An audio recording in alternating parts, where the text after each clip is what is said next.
السلام عليكم ورحمة الله وبركاته. اللهم صل وسلم وبارك على سيدنا محمد وعلى آله وصحبه أجمعين. أفضل الصلاة وأتم التسليم.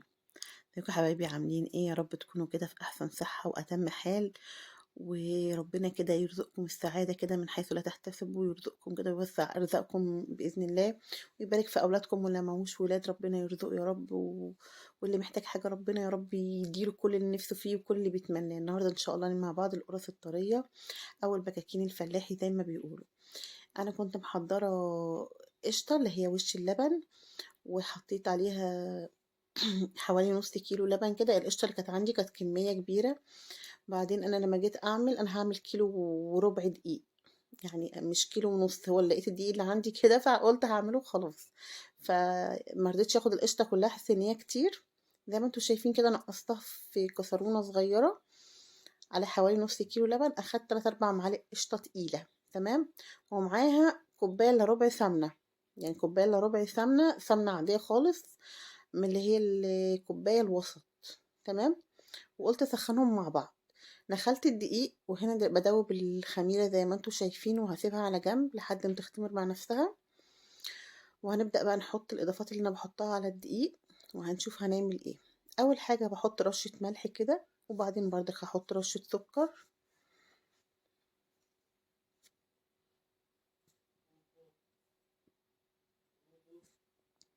طالما بكاكين أو قرص يبقى لازم معاها سمسم، السمسم اللي هو بيبقى متحمص اللي لونه بني، مش السمسم الني، تمام. حطينا كوبشتين سمسم حلوين كده، طبعا السمسم مفيد جدا وبيدي طعم المخبوزات حلو قوي. واللبن برضك اللي بودر هحط 4 معالق، هنحط 4 معالق كده ونبدأ نقلب المكونات الجافة كلها في بعضها.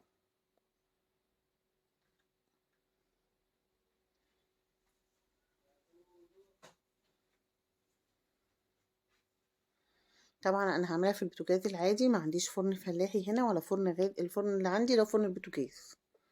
هتطلع حلوة وطرية بردك، وهيطلع وشها أحمر، وهقولك ايه السر في حمار وشها، وايه السر في طراوتها. السر ان هي تبقى طرية معاكي وحلوة لو انت استخدمت لها لبن رايب او زبادي او كترتي شوية قشطة فيها، ده بيخليها طرية كويسة قوي. وكمان انك ما تزوديش السمنة جامد، كل ما تعوزيها بقى خشنة واللي هي بتاعت الشاي الناشفة دي المقرمشة زي القراقيش، يبقى زودي بقى سمنة. حباها تبقى طرية خالص ويتاكل بيها كده او تغمسي بيها جبنة او اي حاجة، يبقى انت هتقللي السمنة. السمنة هنا كل ما بتزوديها هي اللي بتنشفها، كل ما تقلليها كل ما البكونة او القرصة تطلع معاكي طرية وحلوة، تمام. هنا بردك بحط ايه، طبعا مش هحط بالسائل بتاعي كله مرة واحدة، اللبن والقشطة والسمنة اللي ضربتهم مع بعض بنزل بيهم حبة حبة، تمام، عشان ما تبقاش طريه من، لان زي ما قلت لكم انا فضيت الدقيق اللي عندي كله في البيت، لقيته ايه حوالي كيلو وربع، يعني ما جاش كيلو ونص، يعني هو كان في كيس في نص وكيس تاني فيه نص كده وحبه صغيره، يعني هو يعني الاغلب ان هو كيلو بحبه تمام. يعني بتكلم معاكم وبديكم المقادير المظبوطه، وباكل خميره اللي هو باكل واحد. فانا هنا بدوب بحط اللبن وبقلب كويس. وجود القشطة في القرص أو في البكاكين بيديكي ليها وش أحمر على طول أول ما تدخليها الفرن، وكمان اختمارها، يعني هي لو اختمرت كويس معاكي تبقى العجينة ناجحة، ولو عجنت وارتاحت وبقت كويسة جدا في العجين يعني خدمتيها كويس، وبعدين سبتيها تخمر، ده طبعا عجين فيه خميرة لازم تخمر كويس، عشان لان بيبقى في ناس مثلا عامله بتكون حاجه تلاقيها اتلطعت منها، يعني ايه اتلطعت؟ تلاقيها كده ايه، منقطة حمار، ما هيش حمرا كلها، مش تحسيها كده زي ما تكون نية كده، شكلها مش لطيف في الآخر، دي ما بتبقاش اختمرت كويس. البكونة اللي هي اختمرت، وهتختبريها كمان لو انت يعني عاملة كمية ومش متعودة او مش واخدة، قبل ما تولعي تخبزيها كلها بتدخلي واحدة بس الفرن تختبريها تشوفيها عملت ايه. لو هي اختمرت كويس هتبصي تلاقيها قبت ورفعت زي الرغيف كده اول ما تشم سخونية النار. لو ما قبّتش ولقيتيها كده مكلّحة ولازقة مكانها كده، أيوه إحنا بنقول عليها مكلّحة ما تضحكوش يعني، مكلّحة ولازقة مكانها كده ما بتتحركش، يبقى هي لسه ناقصها خُمر. يعني هاحط لها هاعجنها تاني واحط لها خميرة والّا إيه؟ لأ، غطّيها، يعني لو الشقة عندِك برد شوية، فإحنا بنغطّي العجين في البرد كمان، وفي السقعة دي لازم تغطّيه طالما حاجة هتخمر، تمام.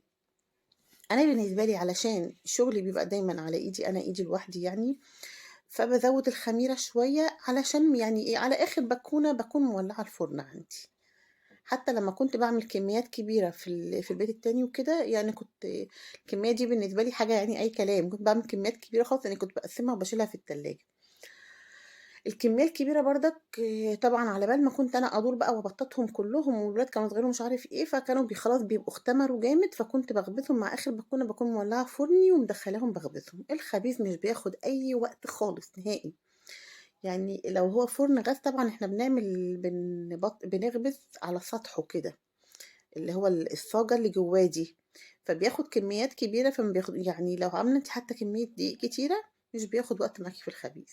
أمّا هنا عشان هو يعني فرن بوتاجاز وأنا هاحط في صواني برضك ما أخدش وقت والله، لإن مش عاملة كمية، وبرضك كنت مسخّنة الفرن، يعني هنسخّن الفرن من تحت على 200 ومن فوق كان يعني مش عارفة أقول لكم من فوق على كام وفوق مش متدرج، يعني أنا ولّعت الشواية مع من تحت. طب لو أنتِ فرنِك مش بيولع غير من تحت بس، من تحت بس هتولعي له بقى إيه، وهتقلبي البكونة أو القرصة، يعني هتطلعي الصينية بتاعتك بعد ما تاخد وش من فوق تقلبيها على الناحية التانية، أو بعد ما تاخد وش من تحت تقلبيها على الناحية التانية. طيب بتستوي فين؟ اتفقنا المخبوزات كلها، الفطير، البيتزا، العيش الفينو، الكايزر، القرص دي بيتخبزوا على أول رف في الفرن من تحت، أول رف.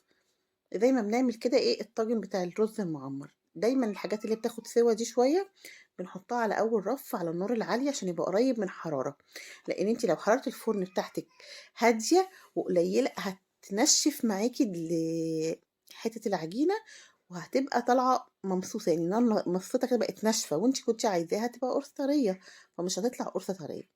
تمام. لو مشيتي بالتعليمات والحاجات اللي أنا قلتها لك دي هتطلعي قرصة، حتة قرصة كده طرية ولونها أحمر وجميلة وشكلها يفتح النفس، وتتباهي بيها في أي مكان، وكمان تعزمي عليها جيرانك. طبعا بعد ما عجناها وقعدنا نعجن ونلت فيها ونعجن ونلت في الكلام مع بعض، وسيبناها ارتاحت شوية، ورحت عملت لي كام شغلانة كده، رجعت بقى كانت ارتاحت، حطها في الكيس كده عشان متنشفش، وبدأت نقطعها زي ما انتوا شايفين. التقطيع هنا بيكون حسب راحتك، انت عايزاها بكونة صغيرة، بكونة وسط، بكونة كبيرة. طبعا سلو كل بلد وكل بيت زي ايه ما بلده متعودة، يعني بيبقى لهم كل بلد بتبقى مشهورة بالبكونة بتاعتها. احنا عندنا في بنعمل البكونة اللي هي الناعمة بتاعت الشاي، بتبقى صغيرة شوية. أما البكونة اللي بتتاكل مثلا سندوتش مع جبنة أو حاجة بتبقى وسط أو كبيرة. أنا هنا عشان هعملها في صواني، فأنا عاملة البكونة اللي هي الوسط أو القرصة الوسط اللي هي الحلوة، ممكن تتفتح معاكي وتعمليها كسندوتشات لولادك. طيب ده لو انا حابه اعملها سندوتشات، يبقى انا هخبزها زي ما هي بدون ما اخرمها، هتشوفوا احنا دلوقتي في الاخر، علشان انا عايزاها تبقى طريه وفي نفس الوقت مش عايزاها تطلع قبه وتنشف وتتكسر. فانا هبقى اشوكها بالشوكه كده بعد ما افردها، هتشوفوا الخطوات مع بعض كده وهتشوفوا. انا هنا زي ما شايفين بقطعها كلها مقربه لبعضها، وكلها ايه الحجم الوسط الكويس. وانتي بتقطعي كمان بتبقي شامه ريحه العجين معاكي، وبتقدري تحددي اذا كان هو اختمر ولا لا، لان ريحه الخميره بتطلع بتبقى باينه خالص، اذا كان العجين بتاعك خلاص كده جاهز ان انتي تبططي وتخبزي على طول، ولا هيعوز ان انتي تركنيه شويه وتدفيه. يا ريت لو وصلتوا معايا لحد هنا من الفيديو ما تنسينيش من اللايك ولو انت جديده معايا تشتركي معايا كده وتشرفيني في القناه عشان نكبر مع بعض وتشجعوني ان انا ايه انزل كل جديد. كومنت حلو كده يشجعني.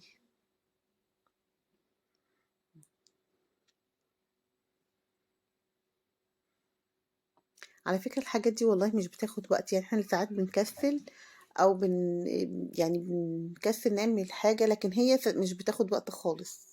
والخبيز في البيت حلو قوي، بيدفي وبيبقى حلو وريحته كده بتنم على الخير.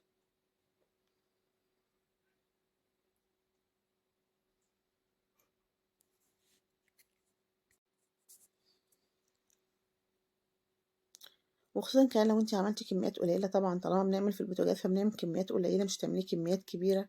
ممكن تعملي مرتين في الأسبوع، مرة ولا حاجة، يعني فرحي الولاد كده بان تعملهم ايه دايما حاجة في البيت، من اللي هي الحاجات اللي بتشتريها أو اللي هي الحاجات بتاعت الفلاحين أو كده، بيفرحوا بيها قوي.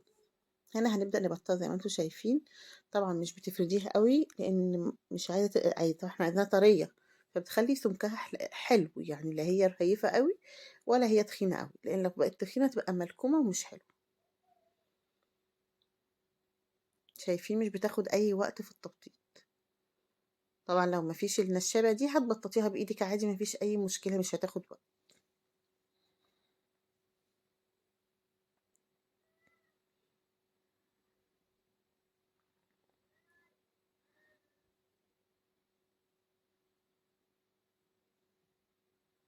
ما شاء الله يعني.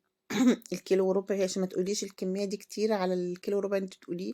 ما هي طبعا ما هيش دقيق بس، انت حطيتي دقيق وحطيتي لبن وقشطة وحطيتي سمنة وحطيتي مية وحطيتي السمسم وحطيتي لبن، كل دي بتزود الكمية معاكي. زي كده لما بنعمل الكحك بنبقى مثلا عاملين كيلو كحك، عليه نص سمنة، عليه مش عارفة قد ايه ملبن، عليه ايه، ده كله بيطلعه معاكي. يعني انت لو وزنتيه في الاخر انت عاملاه كيلو دقيق. لكن لما توزني حاجة بعد ما بتحط لها الإضافات دي هتلاقيها أكتر، طبعا الكمية اتضاعفت. هنا كنا خلصنا تطبيق زي ما انتم شايفين. ما شاء الله العجينة رمت معايا كمية كبيرة، يعني اللهم بارك. افتكرت كده وانا والولاد صغيرين، كنت انا دايما الحمد لله يعني بسمي وبقول اذكار كتير وانا بعمل حاجتي. بس لقيت حاجه ما شاء الله، يعني كنت اقول يا رب يا العجينه بتكتر ولا ايه مش هتخلص. دايما الحمد لله بيبقى فيه بركه، يعني الحمد لله اللهم بارك يعني. بجد مطلعه كميه كبيره. هنا طبعا الخبيث بقى هنا، الصينيه مش بتحطي فيها اي ماده دهنيه، لان هي السمنه في البكونه او القرصه فيها سمنه وفيها قشطه فيها مواد دهنيه يعني. هي مش هتلزق معاكي، عمرها ما هي لازقه. طبعا بعد ما رصيتهم بالشكل دوت غطيتهم كويس وحطيتهم برضه تحت اللمبه كده تحت النور، علشان ايه اتاكد ان هم اختمروا كويس عشان ما يغلبونيش في السوا. هنا كنت ولعت الفرن بتاعي جهزته عشان القرص تدخل تلاقي السخونية درجة الحرارة عالية، ما تدخلش على برودة فتنشف مني.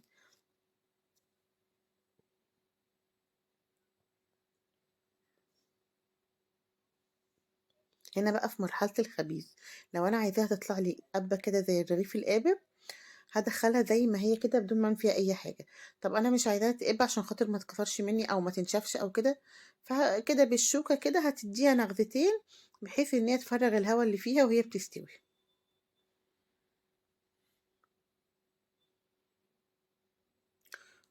ورغم برضك ان انتي بتنغذيها بالشوكة، هي بتقب في الفرن لو هي مختمرة كويس، هتقب في الفرن لحد ما تستوي وبعدين ترجع ايه تنزل لوحدها. يعني هي هتطلع من الفرن تعرفي تفتحيها زي رغيف العيش بالظبط. شايفين بقى بسم الله ما شاء الله، احنا بنحبها لون غامق شوية. شايفين لونها عامل ازاي؟ يعني بجد اللهم بارك، زي ما انتوا شايفينها لونها احمر وطرية، رغم الحمار دوت هي طرية ومستوية من جوه كويس جدا، من فوق زي من تحت، وطعمها وريحتها حاجة كده مفيش بعد كده. حاجة نظيفة في البيت معمولة بإيديكي. يعني ما كنتش عارفة بجد أقطعها، كانت لسه سخنة جامد، هتشوفوا حتى البخار طالع منها ازاي. مهم. بتتسلك مفتوحة من بعضها اهي زي رغيف العيش بالظبط. يعني هي بتنفع برضك للسندوتشات، مع كوباية شاي بلبن بقى، مع كوباية شاي، مع حتة جبنة بقى قديمة أو مع حتة جبنة بيضة. كلي وانتي بقى كده تلاقي طعم كده ايه، حاجة كده استمتعي بطعمها وريحتها كده، مش هتبطلي تعمليها بعد كده. وكمان تنفع في السحور في رمضان، احنا دايما نعملها كمان للسحور في رمضان، بتبقى حلوة قوي. فيديو سهل وبسيط، واتمنى انه يكون عجبكم. لو جربتوا الطريقة دي صدقوني مش هتبطلوا تعملوها. شايفين القرصة طرية في ايدي ازاي ومخيشة كده ايه، اكنك عاملاها مورقة، يعني مخيشة اللي هي مورقة كده ايه زي الجلاش بالظبط، وطعمها بجد تحفة.